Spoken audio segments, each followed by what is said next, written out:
Good evening, Gills fans. Welcome back to the latest episode of Gills in the Blood TV. It's Wednesday night, which of course means it's match preview show, and it does return after a week's hiatus. So thank you to everybody who wished myself and the wife a happy anniversary for last weekend. Probably a good one to miss and not have to watch, reflect on that horrible 1-1 draw at Swindon, despite playing against 10 men for 81 minutes. But a break from the league struggles this weekend as the FA Cup returns for the first round, the greatest knockout competition in the world still for me, despite losing some of its magic over the last few years. And I'm pleased to say that I'm joined by Tangerines fan Martyn Corner, a very good surname for a football fan.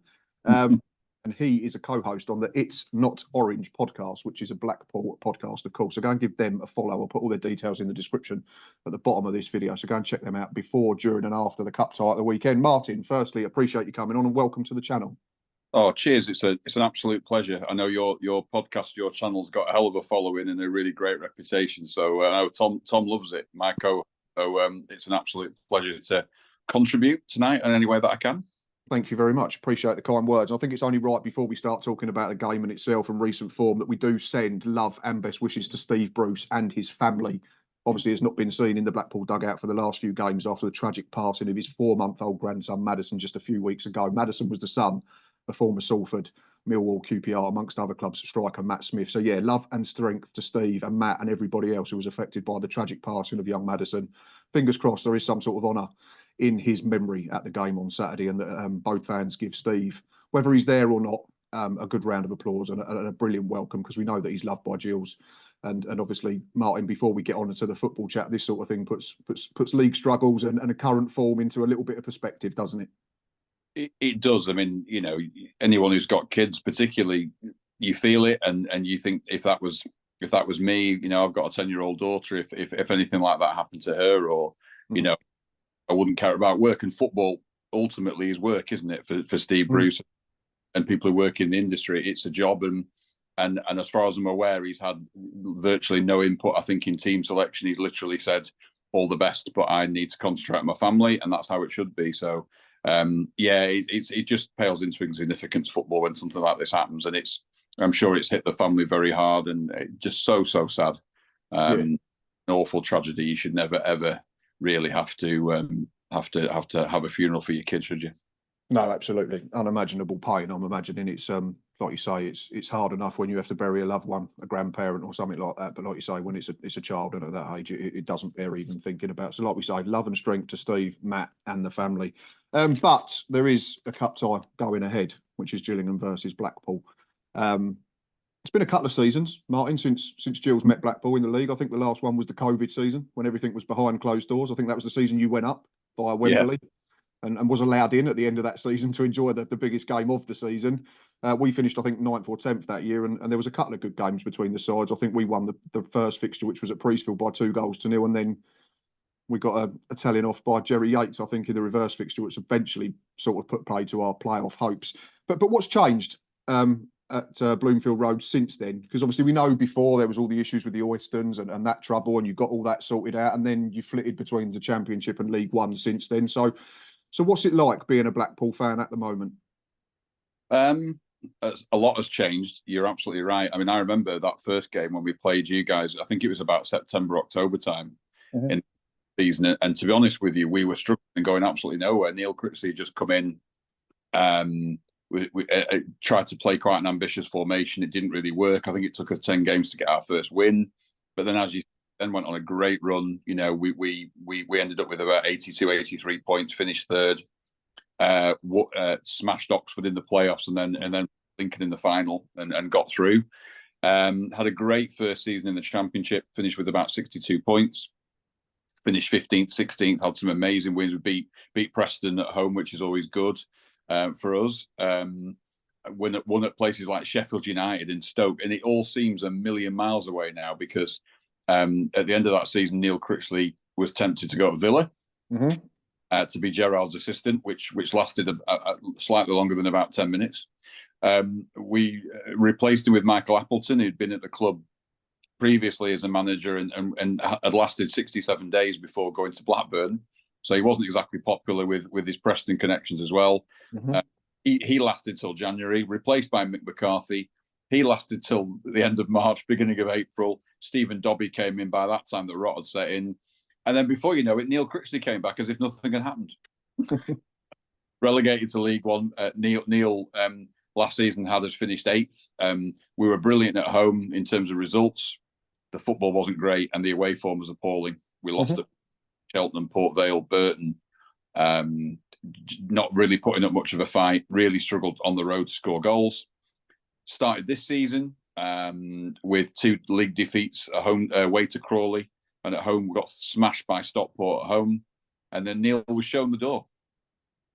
So they always say never go back, and I think it was right in Critchley's case. So Critch went, and eventually Steve Bruce stepped in and won the first 4 games, drew against Lincoln, lost to Mansfield, and then this terrible tragedies happened, which has resulted in obviously Steve not being around, and we've struggled. So really, we lost at home to Barnsley after the Mansfield game.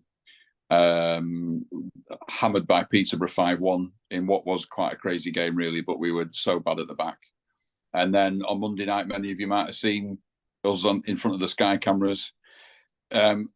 Basically, if you can't score your goals yourself, get the other team to score for you. And we drew 2-2 with Wigan. So at the moment, being a Blackpool fan is it really is proverbial up and down. I want coaster because that's the cliche, but we're just we don't know what to make of us at the moment. We thought with Steve coming in, we look like we've always had the ability in the squad. I think the last couple of seasons, we have some terrific players at this level, but we don't have the squad depth. We have a lot of players in terms of numbers, but the quality once you get past the first 11 is not great. The best 11 is on the pitch invariably. Awful lot of game changes in terms of strikers, particularly. So we're just a bit up and down, and we really thought we got some consistency when Steve came in, and then the Mansfield game was the first defeat. But we thought, well, we've been on a good run, we can excuse that. And then what happened. So it's hard. This isn't Steve Bruce's team right now. This is Steve Agnew is the assistant first team coach picking the team, and as far as I'm aware, it's his decision who plays. I don't think Steve has been bothered, if you know what I mean, by us in terms of. Of course, yeah. Pick the team. So Steve Agnew's done it pretty much himself with his coaching staff, and it's just whatever little bit of magic we had has gone temporarily. So hopefully, when Steve comes back, we'll get back on the right track.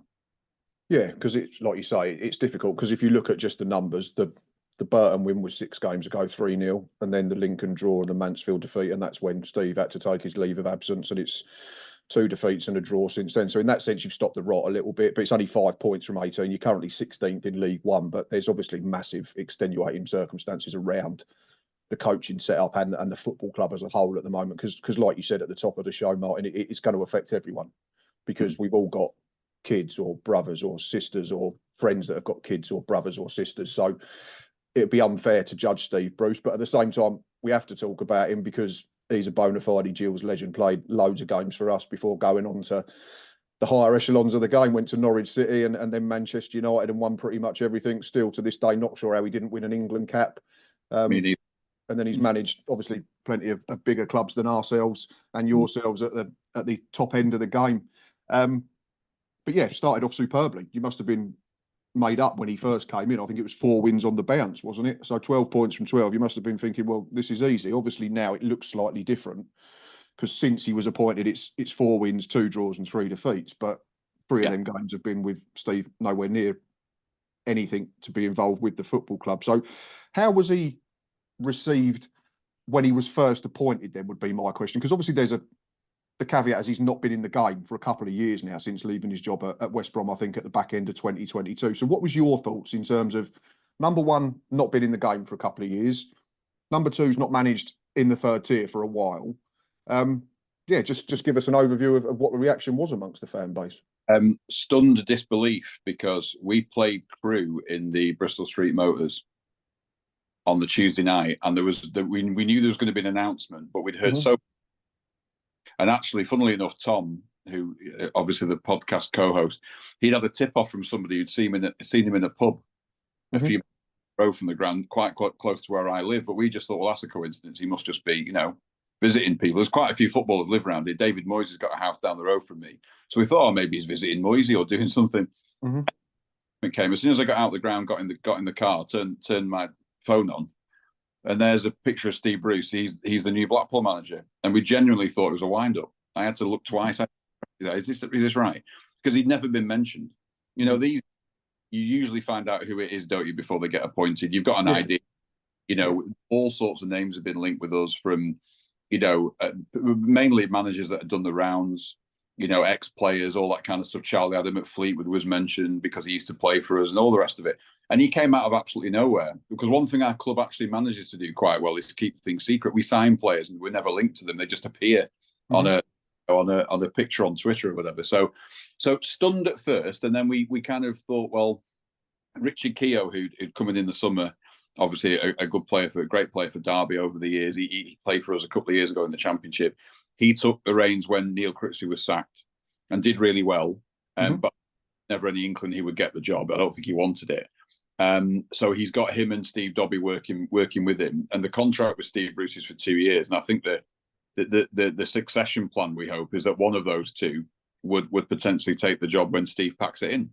So we quickly got our heads around that and thought, well, there's a strategy here, that there is a plan. And what Steve did when he came in is we'd been playing a really unpopular three at the back. You know, Neil Critchley would not change it last season for no matter how many times it failed. He kept playing the same formation, and Steve just came and switched to a simple 4-4-2. And the result was the instant result was amazing, because straight away the players seemed to buy into it. They liked it. They liked the simplicity.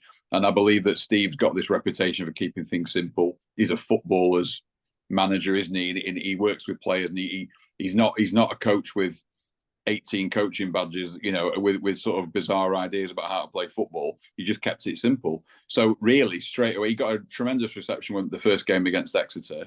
We won that in the 96th minute, fittingly. I think James Husband came up and scored from a corner. So it was like a fairy tale start for him. And time, still having it say. Fergie time follows him around. of Fergie and Brian Kidd jumping on the pitch against Sheffield Wednesday. Yeah, I remember that one. Or whatever it was. So yeah, it was quite fitting, that. And then we won at places like Charlton and Huddersfield. You know, we had back-to-back away wins in very tough places to go in this football, and won them fairly comprehensively. And as you say, beat Burton, and everything was going well. And as the wheels came off a little bit against Mansfield, we looked a bit tired. But generally really well received. And I think, you know, he's a well-respected guy. And when you look at his CV, he's won 4 promotions to the Premier League, hasn't he? Or 4 promotions in his career, which is incredible, really. Didn't go so well from at West Brom. I think he was on a hiding to nothing at Newcastle, because he was working with people there that Newcastle fans hated, and he was he's a Geordie lad, so I think he was seen as maybe betraying the cause a little bit. But otherwise, Bruce has had an amazing career, and I think we're quite lucky to have him, really. And he commands a lot of respect, and his contacts book must be the size of an encyclopedia. So I think the Blackpool fans have. I think we're quite lucky to have him, because he hasn't managed much in League One because he's never had to. Not like he's on I don't think he's on the slide. I think he's had a couple of years out, realised he missed it, and he's back in for all the right reasons. And as I say, this awful thing happens to him, and we haven't got him at the moment. But I think when he comes back, I'm sure we'll pick up.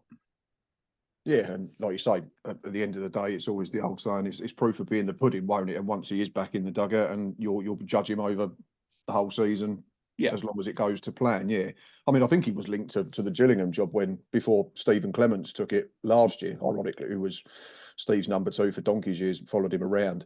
And I think you talk about being pictured somewhere, and I think he was photographed outside the Priestfield at the time, and it turned out he was actually at a funeral. It was a club-related funeral for a former chairman who was there when Steve was playing back in the 80s. But like you say, he was brought up on 4-4-2. Yeah.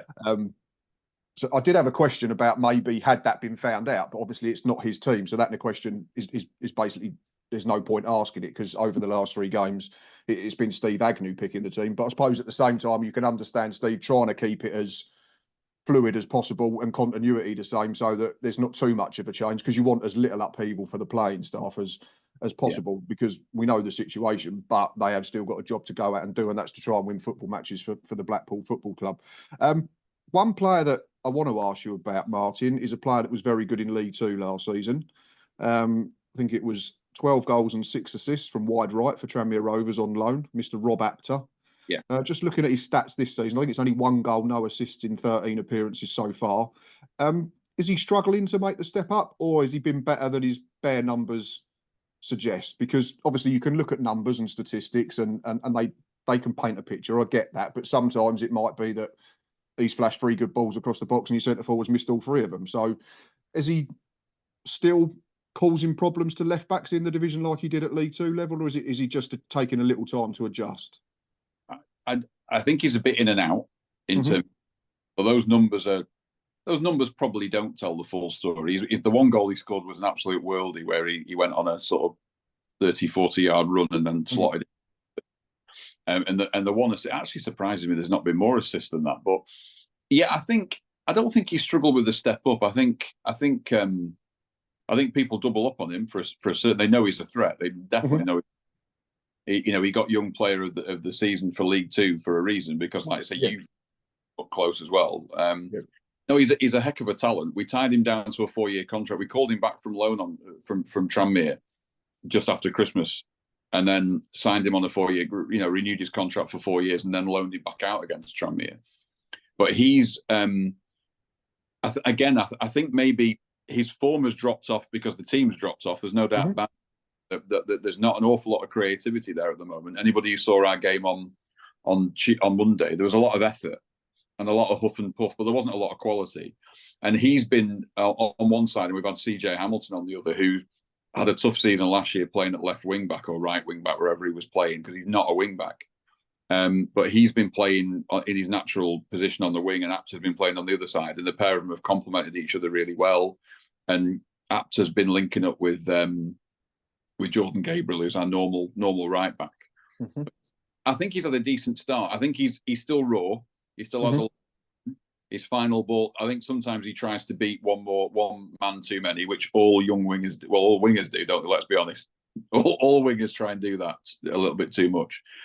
But we love him here because he's a product of our youth academy, and we haven't had a talented youth player in our team for years. Okay.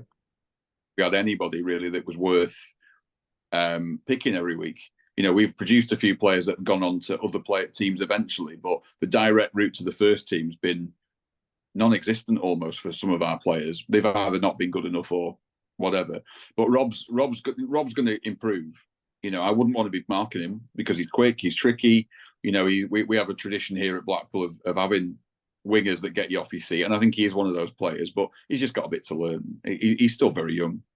So that's it. Yeah, I mean, I watched him twice, and at close quarters, obviously the 2 games against Gills, and he ruined us at Prenton Park in a 3-1 defeat. And then I think he was probably one of the best players on the pitch in a 1-1 draw at our place as well. So it was just someone that obviously I'd taken a lot of notice of last season as a neutral. So I was just curious as to the reasons behind the numbers, and I'm sure he'll continue to improve and thrive. And like you say, again, we have to keep going back to the circumstances surrounding everything at the moment. There's so much uncertainty that it probably is affecting him like it's affecting everyone else.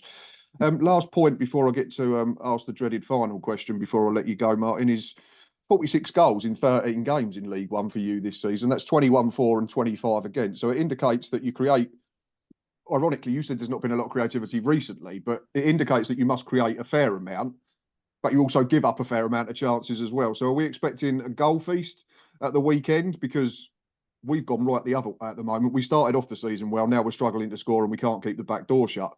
So are we saying 0-0 or 4-4 or somewhere in between?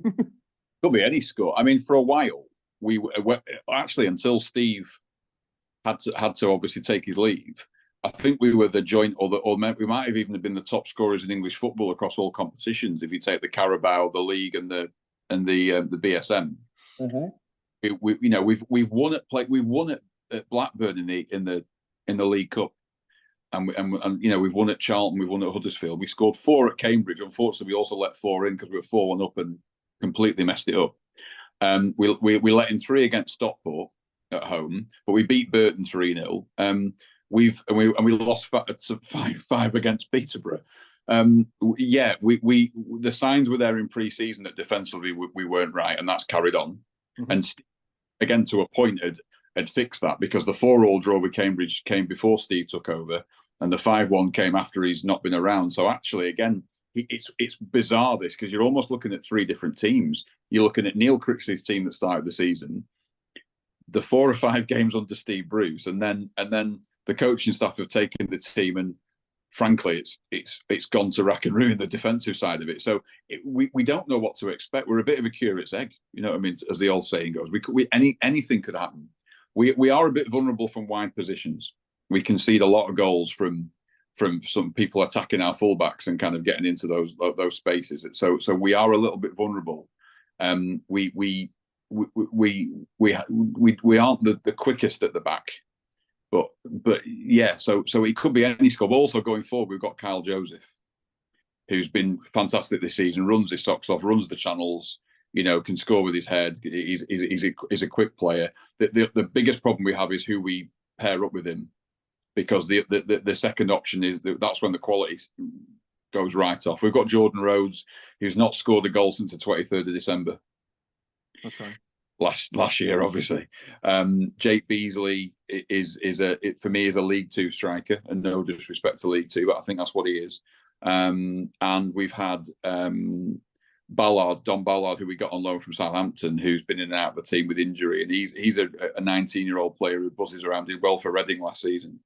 So we've got goals in our team. We've got Apter, we've got Evans. Lee Evans has been a fantastic player for us, but I'm assuming we'll rest quite a few on Saturday. So the thing. It's because I normally ask, what do you think your team will be? But there's no point when it's FA Cup, because, like I said at the top of the show, there's a lot of it's been sort of, the magic's gone out of it a little bit, unfortunately.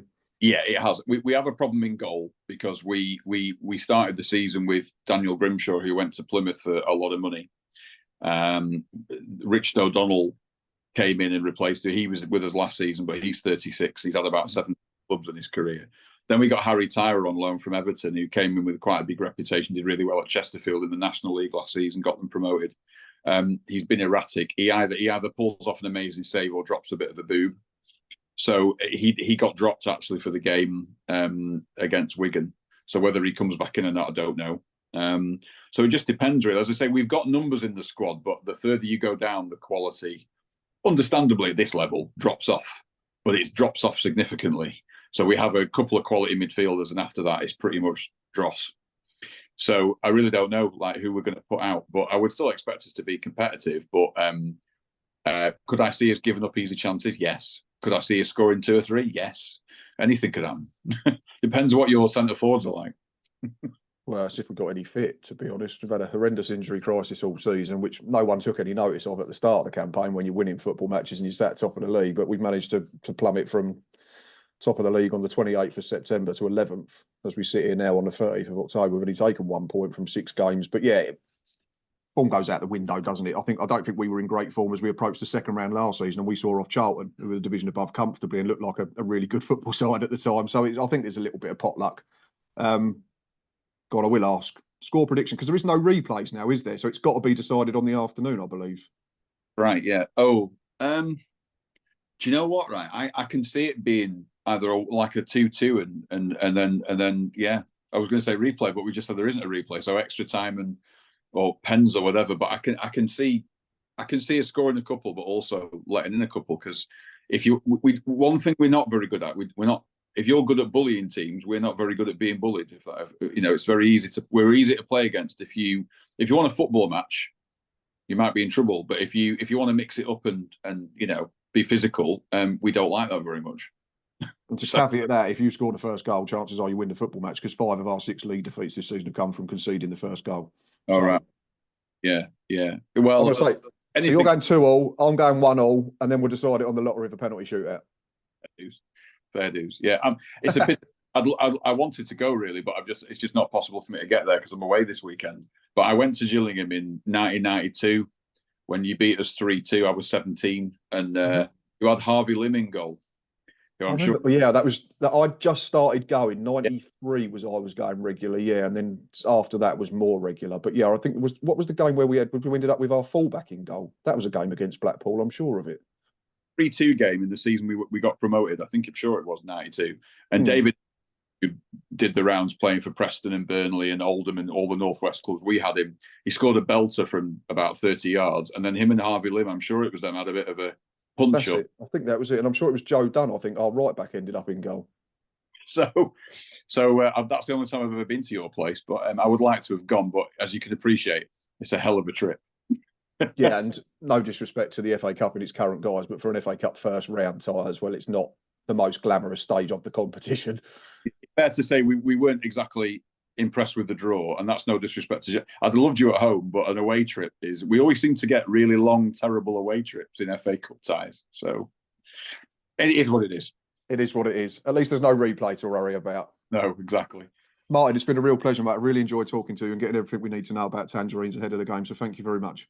Oh, you're welcome, and best of luck after Saturday. I hope you have a cracking season, and if we won't go up this season, I don't think so. We might see you next season. You never know. Be nice. It'd be nice to be back in the third tier and chat to some Blackpool fans regularly again, because I've always got on well with them. Gills fans, Blackpool fans, as I always say, if you are watching at this point still, then thank you very much. Like I say, go and follow Martyn and Tom's podcast. I will put the details in the description, like I've already said. Do not forget that Gills fan Justin Foote is into the last couple of days of his charity trek for prostate UK cancer funds. So the link to his GoFundMe page is also in the description. If you've got a couple of quid spare, please go and donate, because every little does help.